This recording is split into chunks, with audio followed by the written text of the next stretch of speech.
Miss. Hi, Mr. Barnett. Hello, Miss Smith. What seems to be the problem? It's Michael. His behavior is getting worse every day, and I'm at my wit's end on how to deal with him. I have no clue on what to do.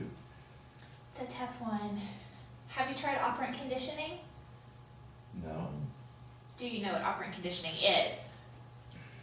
not really. What is operant conditioning?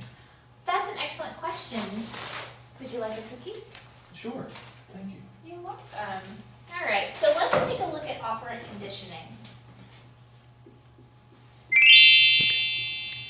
So basically, operant conditioning is a behavioral learning theory that was created by B.J. Skinner. The basic idea behind it is that all behaviors are accompanied by certain consequences, and these consequences strongly influence whether those behaviors are repeated and at what level of intensity. In general, the consequences that follow behavior are either pleasant and desirable or unpleasant and aversive. Positive reinforcement involves strengthening a target behavior by presenting a stimulus, which is often called a positive reinforcer. This is done immediately after the behavior has occurred. Praise and recognition are two very popular positive reinforcers for many students. Negative reinforcement is very similar to positive reinforcement. The purpose is to increase the strength of a particular behavior. But instead of applying a desired stimulus, you remove an unwanted or aversive stimulus. Punishment is defined as reducing the frequency of an undesired behavior through the use of an aversive stimulus. This is done immediately after an undesired response. This is also known as type 1 punishment. The second form of punishment is usually called timeout. This is when you try to weaken a target behavior by temporarily removing a positive reinforcer after the behavior occurs. Extinction occurs when a previously reinforced behavior decreases in frequency, and eventually it ceases altogether. Generalization is when students are able to respond in similar ways to similar stimuli. Discrimination, then, is when students respond in different ways to similar stimuli.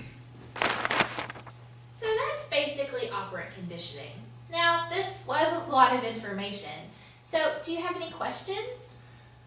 Yeah, we talk about negative reinforcement and punishment. Aren't those essentially the same thing? That is a wonderful question. Would you like a cookie? Thank you. Actually, getting negative reinforcement and punishment confused is a very common mistake. It's even been made in movies before. But a negative reinforcement, remember, is very similar to a positive reinforcement. The only difference is that instead of giving something positive, you're taking away something negative. So a negative reinforcement involves taking away something that the student does not want. Versus punishment is when you are giving something the student does not want. For example, giving them an office referral or an after-school detention would be a punishment. However, taking away homework would be a negative reinforcement. All right, makes sense. What about corporal punishment? I know that years ago it was very popular in some schools.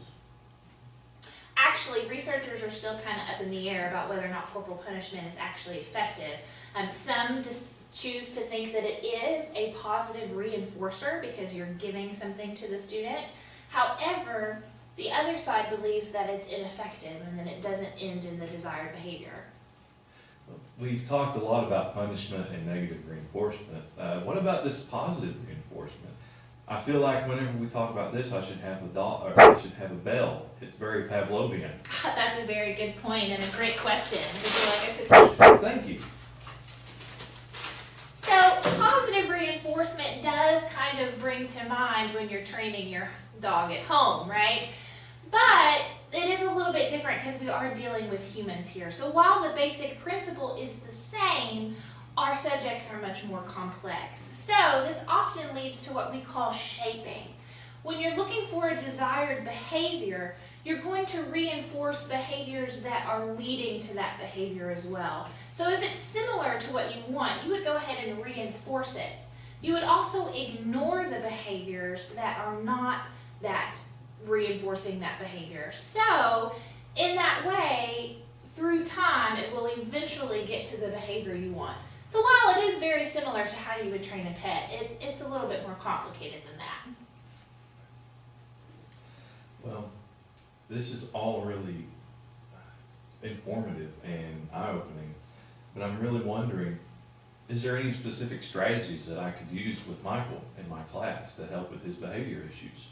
So since Michael is an individual student that is having some behavioral issues in your class, you may want to consider doing a behavior contract with Michael, which would include sitting down and discussing with him about the types of behaviors that he's exhibiting. Then you could establish a reward system for him, a reinforcement reward system for him that would encourage behaviors that you are desiring. For example, if Michael has a problem blurting out in class and he often forgets to raise his hand, then you may want to reward him at the end of a class where he continuously raises his hand. You could say if you raise your hand for the entire class period, then you'll get 5 minutes on the computer before we leave. Or maybe even just a piece of gum out the door. Is there any way that I could apply these principles to a whole class that I might be having behavioral issues in? Absolutely. Any type of token economy system is that type of reinforcer. So you could reward a class together, or you could reward individual students.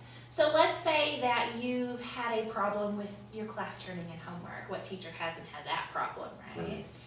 Then if you can get your class to turn in homework at a 90% rate, then you could reward the entire class with maybe 5 minutes of free time to play on their phone. Very good. Got a lot of ideas working here.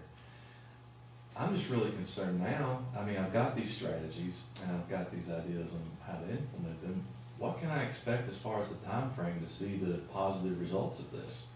So there are two basic schedules, but before you can implement either one of those, you really have to get the behavior to where it's easily maintained. So that could look different for each student. It may be easy for some and more difficult for others, but you want to continue consistently with whatever reinforcement you're using until you get that behavior to where it's maintained. Once it is maintained, in order to continue it and eventually get it to extinction, then you would want to create an interval or a ratio. So if you choose an interval, there are two different types you could do. You could do a fixed interval or a variable interval. A fixed interval is going to be a set period of time where you provide that reward. For example, if Michael, let's use him for example, if he can go an entire week without blurting out, then you reward him at the end of that week. So at the end of every week, he knows that he's going to be getting that reward. You could also do a variable interval, where at the end of the first week he gets rewarded. Then he has to make it 2 weeks and he gets rewarded. And then 3 weeks and he gets rewarded, and so on and so forth. You can also choose to do a ratio, which is less about time and more about the quantity of the behavior. So if Michael can raise his hand 10 times, then he'll get a reward. So every 10 times he'll get a reward for a fixed ratio. Or you could do a variable ratio where you'll give it to him after 5 times, and then after 10 times, and then after 15 and 20 and so on and so forth until he's doing it on his own.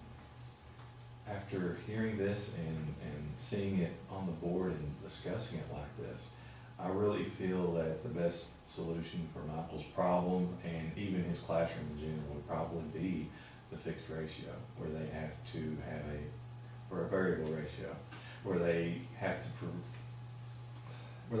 to show that they can do the behavior so many times and then be rewarded. I think that's probably the best route to go. Thank you, Ms. Smith. This has been very informative. I feel so much better going into the classroom tomorrow. Oh, I'm so glad I could help. Thank you. Even though we've covered some effective elements of behavior and behavior modification today, it's really important that you realize that there are some instances where use of this modification may not be ethical. Ms. Smith? In such situations when you're dealing with your colleagues, you may want to carefully consider whether or not this is something you would like to do. Also, dealing with a spouse or significant other. Behavior modification has long-range ramifications and consequences, so be aware of those as you go forward.